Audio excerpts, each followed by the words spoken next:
Hi అండి, అందరికీ నమస్కారం అండి. ఫ్రెండ్స్, మనకి ఇప్పుడిప్పుడే మరొక లేటెస్ట్ అప్డేట్ అయితే రావడం జరిగిందండి. అది కూడా రైల్వే ప్రయాణికులకు మరో గుడ్ న్యూస్ అంటూ ఇప్పుడే మనకు ఒక లేటెస్ట్ అప్డేట్ అయితే వచ్చిందండి.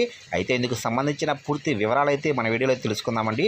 ఆ రైల్వే ప్రయాణికులకు ఆ గుడ్ న్యూస్ ఏంటనేది వీడియో మాత్రం ఎక్కడ స్కిప్ చేయకుండా చూడండి ఫ్రెండ్స్. అప్పుడు మనకి పూర్తి సమాచారం అయితే తెలుస్తుంది. ఇక ముఖ్యంగా వీడియో నచ్చినట్లయితే లైక్ చేయండి ఫ్రెండ్స్. లైక్ చేయడం వల్ల మనకు తెలిసిన ఇన్ఫర్మేషన్ మరికొంతమందికి అయితే తెలిసే అవకాశం ఉంటుంది. ఇక లేట్ చేయకుండా టాపిక్లోకి తెలిపోదాము. ఇక్కడైతే చూడండి ఫ్రెండ్స్. ఇక భారత రైల్వే ప్రపంచంలోనే 4వ అతిపెద్ద రవాణా సంస్థగా పేరుంది. ప్రతినిత్యం రైళ్లలో లక్షలాది మంది ప్రయాణికులు ప్రయాణిస్తుంటారు. అతి తక్కువ ఛార్జీలతో రైల్వే అందుబాటులో ఉండడంతో సామాన్యులు సైతం రైలు ప్రయాణాన్ని ఎంచుకుంటారు. దూర ప్రాంతాలకు వెళ్లేవారు రైలు ప్రయాణాన్ని ఎంచుకుంటారు. అయితే ప్రయాణికుల సౌకర్యాలను దృష్టిలో ఉంచుకొని రైల్వే ఎప్పటికప్పుడు మార్పులు తీసుకొస్తూ ఉంటుంది. ఇక రైలు ప్రయాణం సులభతరం చేసేందుకు ఎప్పటికప్పుడు చర్యలు చేపడుతూనే ఉంటుంది. అయితే మీ ఇల్లు స్టేషన్కు దూరంగా ఉందా? మీరు స్టేషన్కి రాకముందే రైలు బయలుదేరుతుందని మీరు అనుకుంటున్నారా?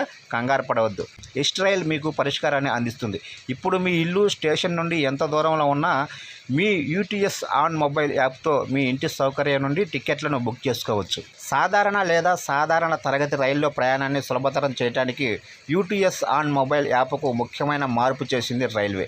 ఈ మార్పు ఫలితంగా ప్రయాణికులు ఎప్పుడు ఏ గమ్యస్థానం నుండి అయినా టికెట్లను పొందవచ్చు. ఇంతకుముందు యాప్కు 20 కిలోమీటర్ల పరిమితి ఉంది. అంటే ఒక ప్రయాణికుడు స్టేషన్కి 20 కిలోమీటర్ల లోపల ఉంటే అతను మొబైల్ యాప్లో యూటీఎస్లో మాత్రమే టికెట్లను కొనుగోలు చేయగలడు. ఇప్పుడు ఆ పరిమితిని ఎత్తివేశారు. ఫలితంగా ప్రయాణికులు ఎక్కడి నుంచైనా టికెట్ను కొనుగోలు చేయవచ్చు. ఒక ప్రయాణికుడు ప్లాట్ఫారంపై ఉన్నట్లయితే లేదా రైల్లో ప్రయాణిస్తున్నట్లయితే మీరు మొబైల్ యాప్లోనే యూటీఎస్ని ఉపయోగించి ఆన్లైన్లో టికెట్ను బుక్ చేయలేరు. టికెట్ లేని రైలు ప్రయాణాన్ని నిలిపివేయడానికి ఈ చర్య తీసుకుంటుంది. ఆన్లైన్ మాధ్యమం, పేపర్లెస్ టికెటింగు, డిజిటల్ విప్లవం పర్యావరణ పరిరక్షణకు దోహదపడేందుకు రైల్వే తరపున ఇది ఒక ప్రత్యేక ప్రయత్నం.